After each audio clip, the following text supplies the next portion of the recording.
He's from Syria. He's going to talk for 5 minutes or so about what's happening in Syria. So over to Nabil. The main thing that I wanted to talk about is involvement of external powers in the conflict in Syria. Despite that, the Syrian people, they wanted a revolution and we needed it. But involving other powers and other agendas and taking over from the Syrians their decisions and their freedom to decide what they want, turn that revolution into chaos. It's funny when I hear the Prime Minister of England saying Assad must go.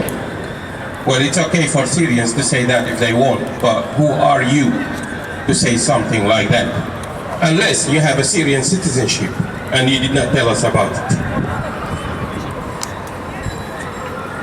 Yes, I appreciate everything everybody is doing here today, including the wonderful woman who was talking about the camp in France and refugees situation. Although I believe the problem is a lot bigger, we need to put pressure on the governments to stop interfering because they are not doing any good to the Syrian people.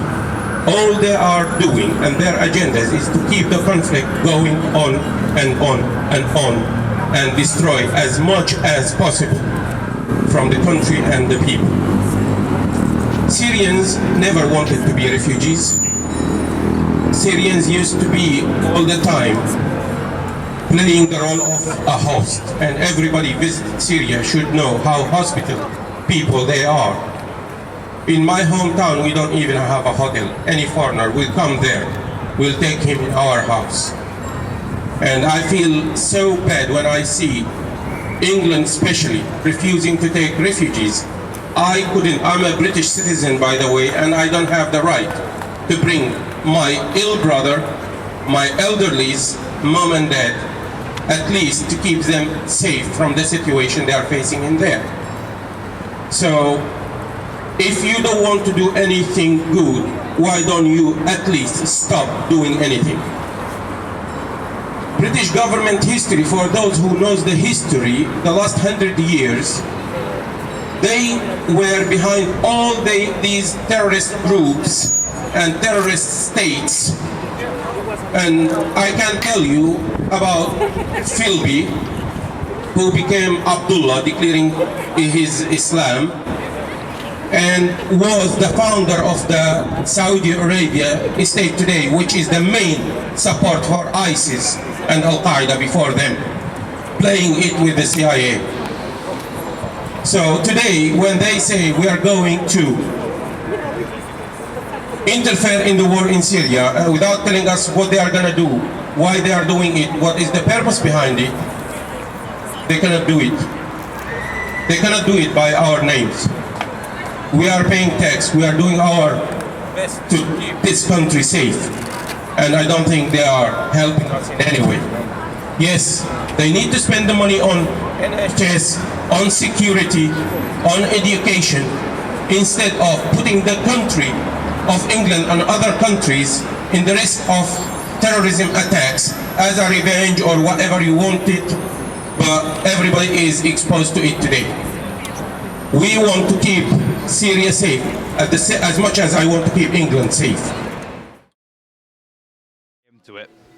Obviously, it appealed to us that they were organising events to be anti-imperialist and anti this foreign policy that we've got of attacking the Middle East and sort of going anywhere we can to look like a big country or to take the royal, anything like that.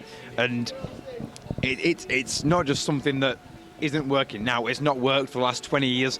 We've been into Iraq, it hasn't worked. We can see there's over 1 million people that have died, and what are the results? It's been taken over by extremists. We look at Libya, we bombed there, and we thought it'd work. It's been taken over by extremists. Nowhere that we're attacking the Middle East, it's not working. We can't win by bombing these places. It's just not feasible, and this was a way that I could get involved in preventing it, regardless of how effective it is. It's what we can do. This is targeted at young people. When you're going out and advertising that we've got a music event coming up and stuff, it's largely going to attract young people, going out and drinking and stuff like that. It's going to bring young people in, and young people, as much as we can say they're naive, and in some senses we are naive, we don't know things as well, but we haven't been listening to, and I'm going to say him again, Rupert Murdoch's newspapers for 20... Sorry, you can edit that out. For 20 years, listening to his newspapers, we're going to understand what's going on to an extent without having been brainwashed by these media sources that clearly have a bias. So, young people, we've got an open mind to what is essentially better for other human beings, because I think everyone wants what is best for human beings until you're told for 40 years of your life by the newspapers, by the TV and any other media sources owned by a billionaire, because the majority of them are, and it benefits them for us to go to war. It benefits them to hate each other because we're not standing up to them, and that is the reason that sort of these events that target young people are effective, because you can draw more young people in. The young people that are already influenced, they want to come to them because we want to make a difference. And the next step for Leeds Coalition Against the War is, we're not completely sure, but I think we're going to organise similar events to help these refugees, because these are clearly, given this the biggest refugee crisis since 1945 when the Jews were fleeing Germany. And I'm going to add this in there as well. I think people should take note that the Daily Mail said similar things about the Jews then that they did about the current economic migrants now. So you can't take anything they say with seriousness unless you're going to accept that what they were saying about the Jews back then was fair. And they were friends of Adolf Hitler. Lord Rothermere was friends with Adolf Hitler. Take note of that. But yeah, the next step is we're going to organise coffee mornings or something like that, because we realised that maybe coming to a pub for the night wasn't necessarily accepting of a lot of Muslim faith people that will be coming over from Syria and places like that. But it's definitely going to be refugee-based in the future. But earlier there was a woman talking at the march about, she went to Dunkirk and she saw the camps there. And I mean, it was really emotional hearing her talk, because she said that it's disgusting. It's like going to she said it was like going to Glastonbury 6 months after it's finished. And that's what the camps are like, except they're not allowed floor. You're not allowed to take them wooden boards or anything like that. They are living in such awful conditions, and whatever right-wing argument you want to give people, and that's all it is. It's a right-wing argument about, is it fair that these people deserve this? Should we have to give them our money to help these sort of people? No, we don't have to. We don't have to give our money to these people for being poor. We could leave them to be poor, but surely some sense of human compassion comes into you, and you want to save these other human beings, and that's where this money is going. It's to save other human beings that have absolutely nothing else. They're living in mud under gazebos. But in this current climate, if you cannot say that we cannot afford to feed our own people. There are people dying from things like the bedroom tax. There are people dying from lack of funding of the NHS. There's people...